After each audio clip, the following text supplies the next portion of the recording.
Welcome to the Big Brother Specialist. I am back, and we are talking about this Sunday's episode of Big Brother, and we had the infamous wall comp. Whoa, wasn't it? It was a firewall comp. Oh, sorry, firewall. We need some coolant to get these viruses out. I guess that's a pun where even the players were kind of like, ha ha ha, it was a firewall, get it? But like, I don't know. You're still out. It's I know that there's been Josh shoots meatballs at the next cast of like 20 or something, and you're like, I guess it literally could be worse. But why is it not better? I don't know. But like, I think what's frustrating about this episode is everyone was super excited Thursday, and there was the opportunity to go watch this competition on the live feeds, see where people are dropping, whatever. I had to go to a movie or got to go to a movie, depending on your perspective. And it was like, oh, I'm gonna miss this. And it was like, there's no way it's gonna be on West Coast time because that would be so bad for East Coast. I straight up go to a movie, I get out of the movie, and John's saying there's only 2 people that have dropped so far. And I was like, oh my God, it's been going on for like 3 hours. This is amazing. And they're like, no, actually, it started 10 minutes ago. Yeah, exactly. And it was like, what? And it's like, I need CBS and this production company to like not get in their way. Like, you have such a good season going right now. They ended up letting us kind of watch what was going on and like kept going in and out. And like, whenever it was Tucker versus Quinn, spoiler alerts, I'm just gonna jump to the end here. It was kind of like, oh, it's over, we're not gonna tell you who won. And it was like, why did you advertise that you're gonna show us the competition that we can do this with you? Why did you take away the payoff? These poor people in whatchamacallit is like, poor people on East Coast time are like up right now until 1 a.m. on a Thursday night to try and figure out who wins HOH, and then they don't even get that satisfaction. Is so bad. On a little bit later, and like you saw whoever with like the key, you saw Tucker with the key or whatever, or people talking about Tucker HOH. But it's like, yeah, not getting the satisfaction of being able to see who actually drops first, especially when Julie was like, come watch the feeds, see the live HOH. And it's like, all right, you make me want to log in right after the episode, and I'm waiting for 3 hours. Yeah. And like, I don't know why. It seems that they're very button happy this year of like, let's kill the feed because maybe somebody's shouting out somebody that hasn't signed but like, you may just have to tell your contestants, we're gonna do this live completely. If you say something that normally gets, but like, try not to cuss. If you start saying something we're crazy, we will literally just, I don't know, not fine you, but you'll be a have not or something where it's like, we mean this shit. We want it. Like, I think what's crazy is people know the idea of this is a TV show, but it really feels like even the producers are not making good TV when it's literally right there in front of them. It was such an like amazing, oh wow, we have a flip, Cedric's gone home. Like, that's what's crazy to me is like, Cedric went home like 3 days ago. And like, it feels like it's been like 2 weeks in the Big Brother house already. And then I watched that competition, or I watched Sunday night's episode, excited for all the aftermath, and it's literally like the first nothing 10 minutes. It's first like, commercial break is talking about like the Cedric aftermath, right? And Julie hyped it up in her like there was like a little speech or whatever, and now to see the aftermath of Cedric, and it's like, didn't feel memorable, right? And so I think what's funny is the live stuff is so much interesting because we're not having maybe one of these execs filter it through them. Because like, I do want to mention, this is what I was going to talk about, but Brian brought it up already, is like, like Big Brother is the same shit year in and year out, which is fun sometimes and awful some others. But it's funny because, okay, we're always going to have an OTEV. We're always going to have a wall. Well, we're changing up the competitions a little bit this year. But one thing that they haven't changed, and it was infuriating to watch, was the same style of, I want to win HOH because it's super important, and then cutting them off midway through and Angela falls off. And then next up is, okay, we're going to listen to Chemo talk for 20 seconds, and then Chemo falls off. And it's like, I have literally seen you guys do this for 5 years. I don't know if there's like 100,000 of your fan base that this is my favorite bit. I would quit watching the show if they didn't do this wall comp joke. They think the joke is so funny, and it's like, we get it. Like, maybe do, Angela, because that might be funny, but then why do we need several people after it? 7 people? You think 7 people did it? Listen, it's Big Brother, not Survivor. Oh my God, Big Brother 20 several. Jelinski's return. Oh my God. I would love that shit. Jelinski versus Tucker versus Janelle. Whoa. But Tucker wins HOH. What was interesting to me is like the only kind of notable things, and like what an awful hit job of an episode of, if you were rooting for Brooklyn or thought Brooklyn was going to get a power from America, I don't know if she's always been this unlikable and they didn't show it, but boy, were they like I'm going to win this HOH and take everyone by the balls, and you're going to regret ever messing with me. Then she loses, and then she gets nominated, and then at the end, well, spoilers, and then at the end of the episode, she's like, I'm going to win veto, and you guys are going to bow down before me, and it'll be a no-brainer. And I'm like, I'm wondering, I don't think she's been picked for how many vetoes now, and right. like Penny beat her. And I think one thing too that like has happened over the last couple days, there's been some like we hate Angela. She hates Angela. She just hates Angela. And then the thought process is like, Angela doesn't deserve to be here because like she's a floater, and she's won 2 HOHs. You haven't. like you're talking about like you've escaped, or what is it called? You've sculpted the pre-game here, the first month, but you haven't. Like, she's been playing the social, but she hasn't been playing the strategic of like making the actual moves, because I don't know who could really take credit for getting Matt out, getting Lisa out, getting whatchamacallit out, Kenny out. Like that isn't strategic at that point. That is yeah, like, come on. So Brooklyn, I don't know if Brooklyn's going to show some humility, or like if Brooklyn leaves on Thursday, I think that'll be one of the most delusional people of like, she'll be like, the only combination of me going home is Tucker winning HOH. Well, Tucker's going to win HOH. You like need to play better. Yeah. Like figure this stuff out. It was funny on the wall though. Tucker was like, if you drop, I won't put you up. And then Quinn's like, all right, I'll offer you the same deal. If you drop, I won't put you up. And they're just like, nah. Yeah. And just hung on.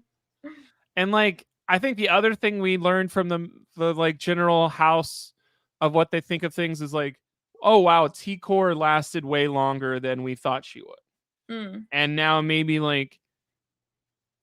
that's in your head of, I can't sweep against T-Core in the in-game competitions because she's not as much as a pushover as like Angela would be, but Angela has 2 HOH. So it is kind of funny of like, we are flipping the script of somebody has 5 wins already, which is like 5 wins out of a possible like 9 or 10. So like between Angela and Tucker, they have 7 of that amount. I guess it's 15.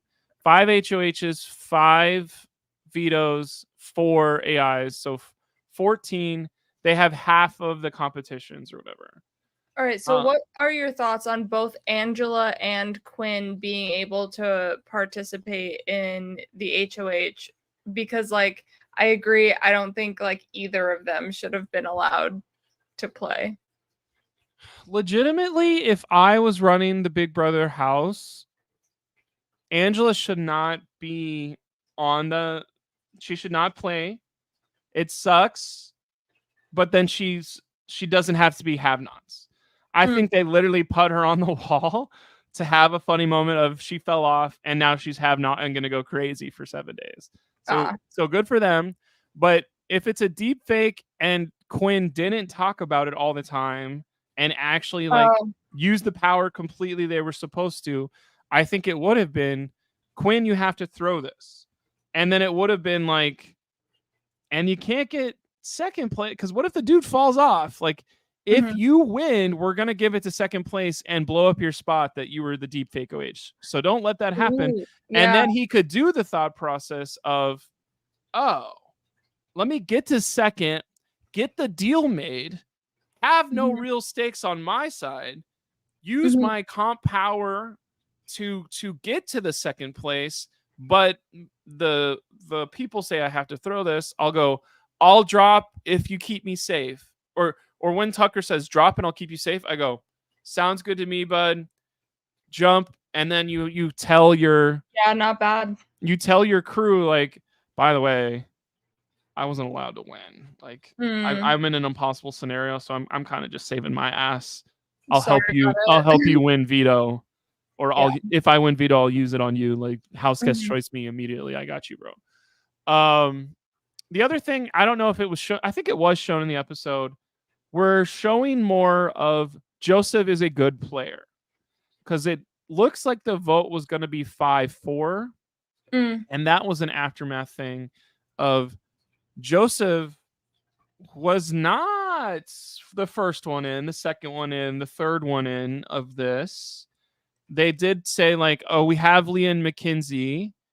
And so I think Joseph was supposed to be a 4 and vote for Rubina. And I think it's very cool and has been talked about by a couple people on Twitter. Of the highlight of the episode was, I saw two people that are not aligned together in my mind holding hands harder than I've ever seen somebody hold hands before. I think this flip is happening, and I'm not going to be on the wrong side. I can vote out Cedric here.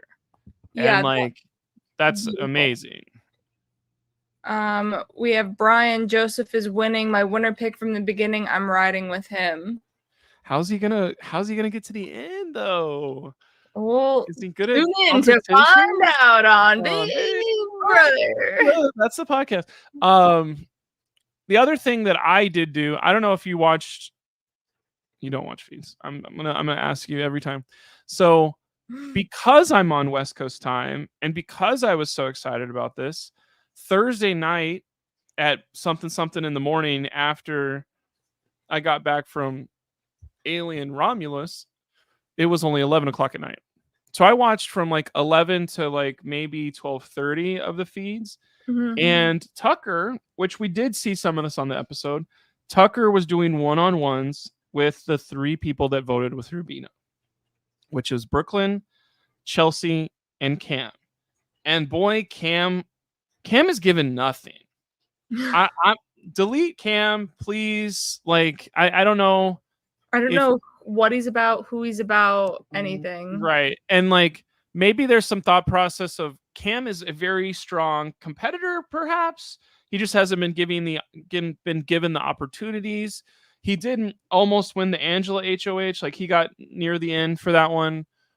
Blah, blah, blah. Anyway, what we're actually saying is the three people that voted for Rubina all did back to back to back. Like, it wasn't, let's intersperse some of my allies. It was all three of them back to back in my mind. Like, it was crazy of like, they should be able to figure into this. And they did not have their story straight at all. And like, that was Tucker hinted on it. But I think that's something where if you want to, I don't know if there's a way to go back and watch feeds. Maybe if you're looking at Big Brother Daily View or whatever the hell, like those one-on-ones that Tucker had with those three people that he ended up nominating / he did not nominate Chelsea. nominated Quinn instead. Mhm. I think those are interesting to watch because how bad they was like, because I don't know how much Brooklyn thinks she can lie, but she was like, oh, I didn't think Quinn was staying at all. And you're like, but you literally put your hands on Rubina and we're like, I'm the house sorry. the house doesn't have your back at all. And like she's doing that in the like scramble mode, Mhm. and like less than 4 hours later is like, I'm changing my whole story. And like her story with how this vote went down is different than Chelsea's, and then Cam like buries it even further because he's like, it's we got caught, we're on the wrong side, like whatever. So did when all Chelsea then like ingratiate herself in with like the Tanks alliance, because she was up in the HOH room with Angela T. Core, Tucker, and Chemo, and then Joseph joined in. Interesting. So And I'm the, thinking that's why she also was not on the block, aside from like Quinn and Tucker's beef. Like Quinn had to be on the block for it not to be suspicious. interesting, because this what will happen on Wednesday, spoilers, not spoilers, I don't know.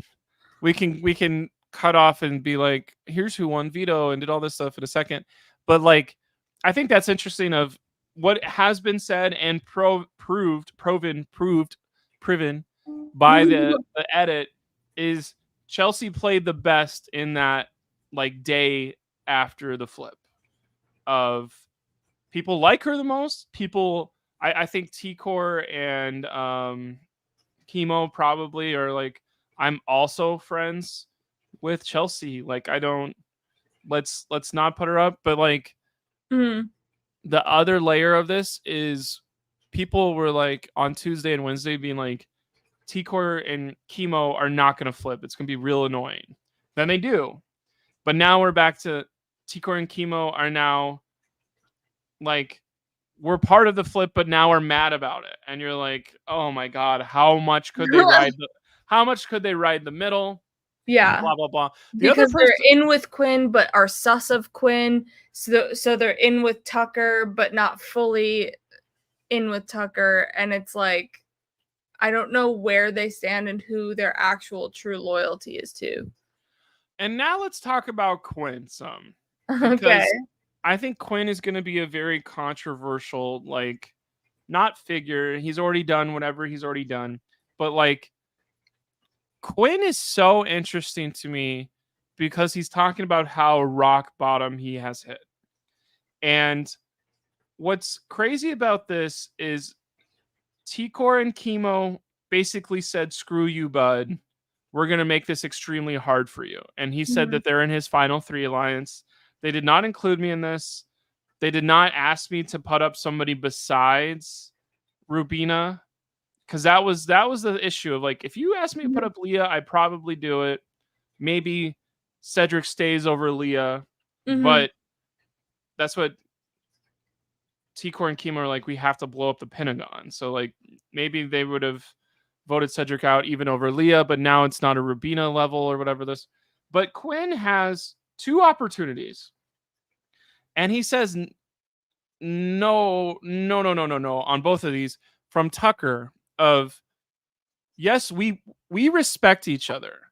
And there's somebody said something on Reddit, Mhm. which when I see stuff like this, I think it's worth repeating, because like when you're talking in a everyone's doing feeds, like that gets lost in the shuffle.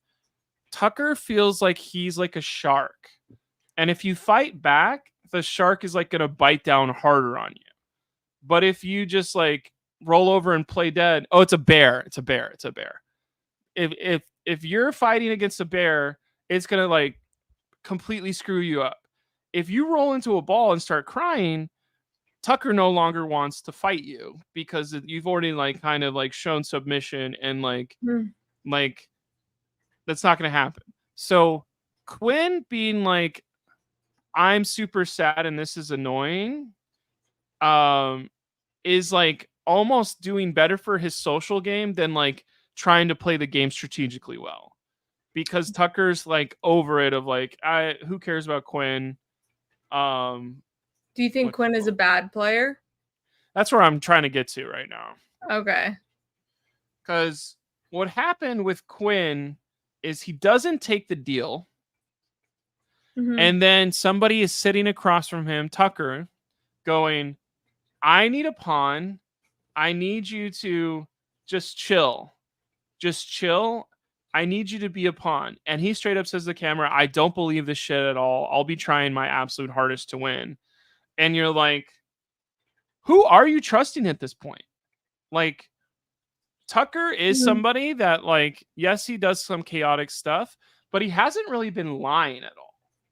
And that was his issue with Cedric, was I'm not lying. Like, I'm going to do this whether you do it or not. Yeah. Please agree with what we agreed with and put up Quinn so we can get him out. Mm-hmm. And then Mackenzie goes up, and then the America's veto gets used, and then Quinn gets up there anyway. And then it's Tucker's plan that falls through because nobody was on board. But like everything Tucker has kind of said has worked out for him. And like, he's the only person that when he does the confessional of, I guess I'll just win HOH next week and prove it. And you're like, when Chelsea says that, you're like, okay, maybe. When Brooklyn says that, you go, okay, like you haven't yet. But when Tucker does it, you're like, oh shit, like I don't want to motivate Tucker more than he's already motivated.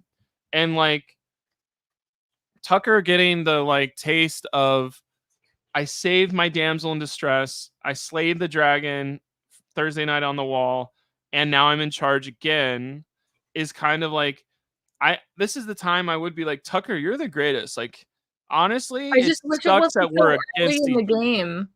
Like, I worry for him that this is all is happening for him so early in the game. Like, he really has to make sure the right people go home like this week, next week, and the week after for him to like have a projection toward the end. Because I'm wondering, of the people in Tucker's alliance, would any of them backdoor him? Because it would not make sense to do that, in my opinion, until like 6. Or the AI comp is gone, at least. Yeah, like final 6 is where, and then you can't backdoor him anymore. So I just said the dumbest shit ever. But like maybe final 7 is the backdoor time of like, that is literally when we need to do this. Let's all throw the HOH to Tucker on final 8.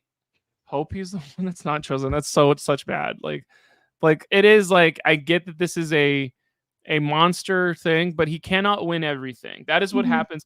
Michael did not win everything. Jag won everything, but Jag was eliminated and brought back, so it's unlucky for the fan base here, but lucky for Jag. What I'm trying to say is, when you're aligned with Tucker and you feel safe during Tucker's HOHs, you should not be rushing to backdoor him at final 11, at final 10, at final 9. Like, just pick the week that he won HOH the week before. Hopefully he didn't put you up.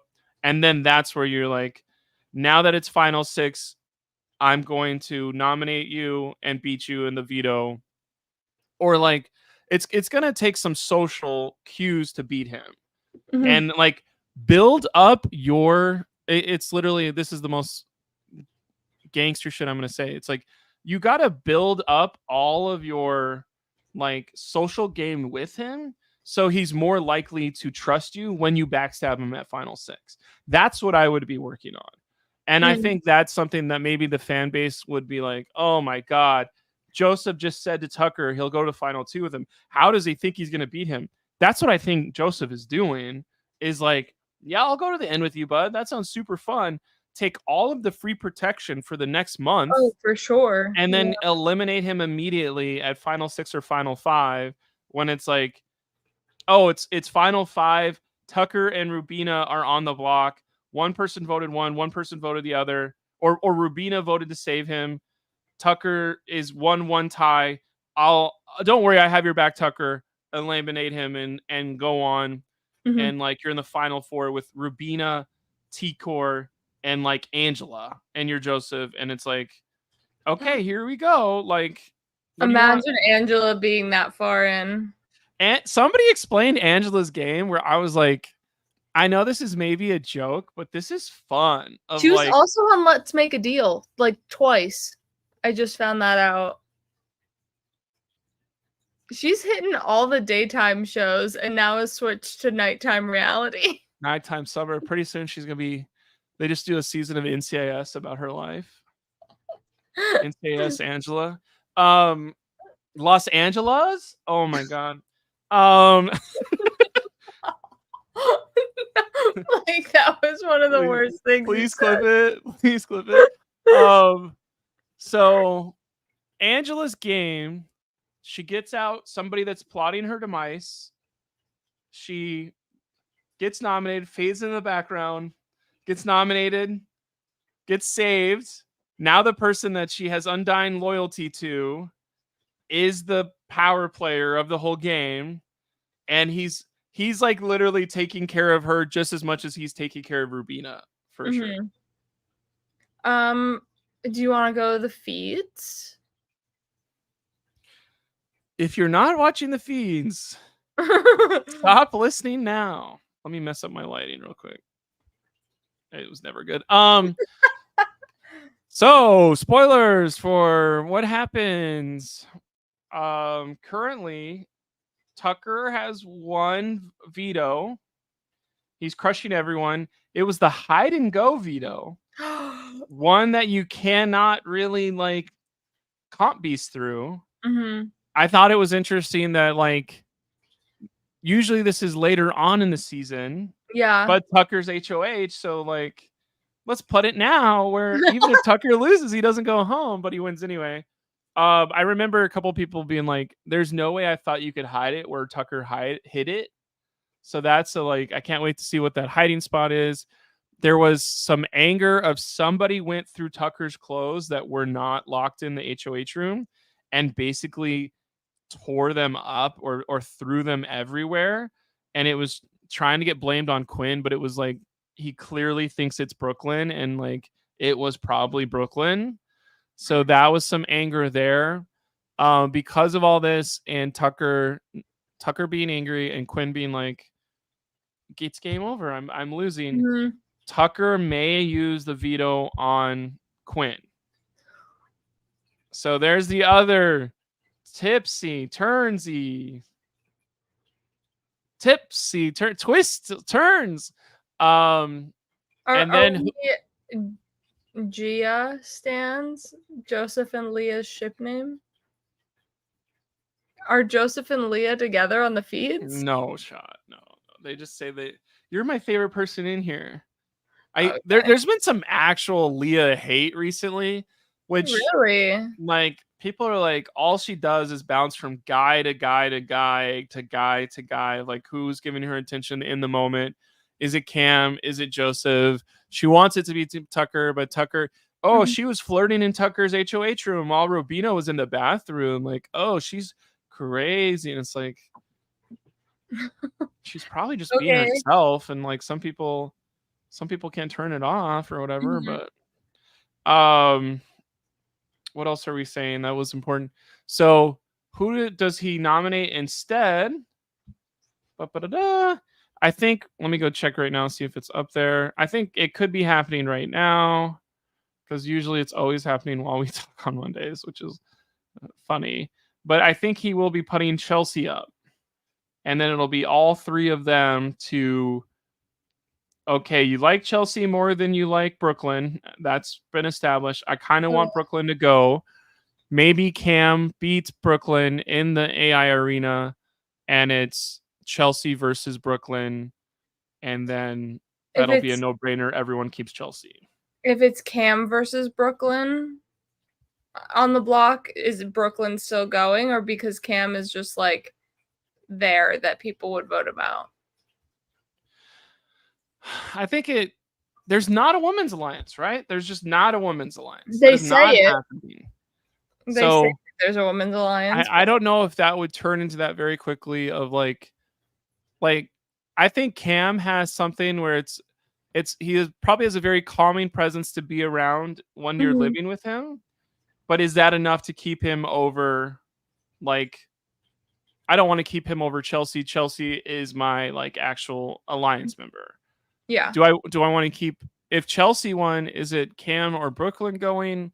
I think that'll be depends on if you're like one successful way to play Big Brother, if you can get away with it, and this is what I would try to do. I would say this out loud to my confession. I can't believe I'm in the Big Brother house this season.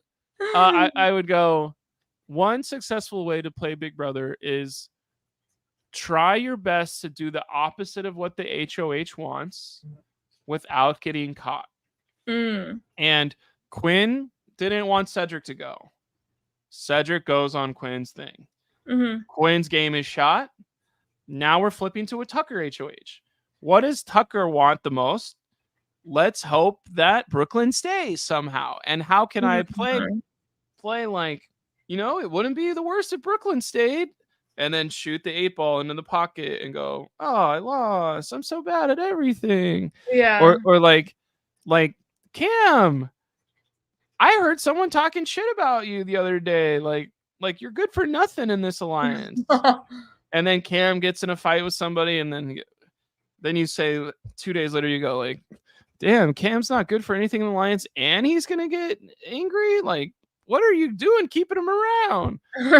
and then Brooklyn stays, and you're like, Brooklyn, I had your back the whole time. Tucker, I don't know what happens. It's crazy. But then you got to do that. Like, you got to do that every day for the rest of your life. So that's why the people that are really good Big Brother players are really good at everything. And never my days. You can't do that for 25 days. But I think the other thing to wrap this episode up this week is what I love about Big Brother. It is the best show when it's moving on firing on all cylinders. Like the best episodes of Big Brothers are stuff you're going to remember forever of like, how did Mackenzie win that? Like, oh my God, Cedric has basically 40 seconds to try to save his game. It doesn't work. Cedric is crying. Some people are like smiling, the biggest I've ever seen someone smile. We've got a crazy HOH.